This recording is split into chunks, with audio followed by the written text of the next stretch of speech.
my name is Emily and I am a graphic designer for Acorn Studio Marketing. Today I want to show you a little trick I learned not too long ago about how to use Instagram's rulers to make sure that your Instagram Reels covers align perfectly. Before I learned this trick, my Instagram Reels were more like a guessing game when I was designing them, and now with this tool it is seamless. So let's take a look.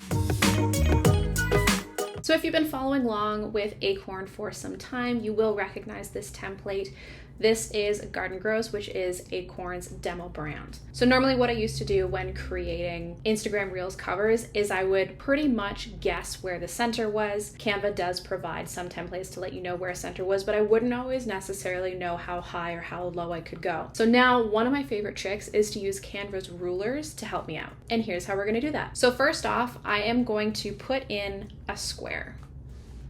I'm gonna make sure that square is a perfect square and put it over top of my template.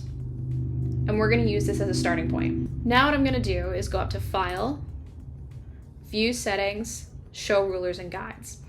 Another way to quickly get to this is by using your keyboard quick command and doing Shift R. So I'm gonna hit Show Rulers and Guides, and these little guides are gonna pop up at the top and then on the left-hand side. Next, what I'm gonna do is go up to this ruler and click and drag down to hit to the top of this square.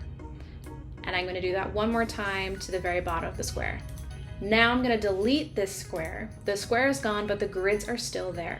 Inside this grid will allow me to know what people see when they land on my Instagram profile just on my generic feed page, which is just that square. But now I also know that my design will look good as a cover by itself. The best part about having these rulers on your document is when I scroll to my next design, those rulers will stay there.